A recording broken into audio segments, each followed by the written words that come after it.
নিয়ে এসেছি এঁচোড় চিংড়ির কষা।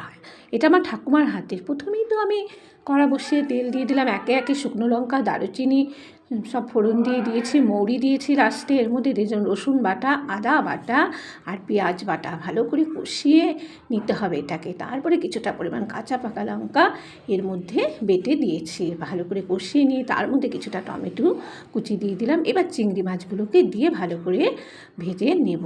এর মধ্যে দিয়ে দিলাম হলুদ, পরিমাণ মতো নুন দিয়ে ভালো করে নেড়ে চেড়ে তারপরে দিয়ে দিচ্ছি এঁচোড়। যে এঁচোড়গুলোকে আগে থেকে আমি নুন হলুদ দিয়ে সেদ্ধ করে নিয়েছিলাম। এবার পুরোটাই ঢেলে দিলাম এর মধ্যে, দিয়ে তার মধ্যে দিয়ে দিলাম আলু ভেজে রেখেছিলাম, সেটাও দিয়ে দিলাম। ঠাকুমা এই রান্নাটা দারুণ করতেন। তারপরে দিয়ে দিচ্ছি কিছুটা জিরে আর ধনে তেলে ভেজে বেটে নিয়েছিলাম, সেটাকেই ভালো করে দিয়ে দিচ্ছি এর মধ্যে।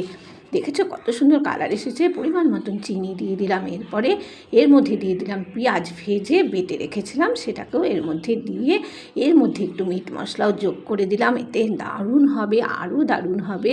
ঠাকুমা এই রান্নাটা এত সুন্দর করতেন, মানে মুখে লেগে থাকার মতন। এবার এটা আমার ভালো করে কষানো হয়ে গেছে। এর মধ্যে একটু গরম জল দিয়ে ঢেকে দিচ্ছি এর মধ্যে। কিছুক্ষণ ঢাকা অবস্থায় ছিল, এবার তো পুরো হয়ে গেছে দেখতেই পাচ্ছ। লাস্টে দিয়ে দিচ্ছি কিছুটা পরিমাণ গরম মশলার গুঁড়ো, দিয়ে নেড়ে চেড়ে 2 মিনিট রেখে তোমাদের জন্য পরিবেশন করে নিয়ে আসবো গরম ভাত আর রুটির সঙ্গে। আহা হা হা হা হা।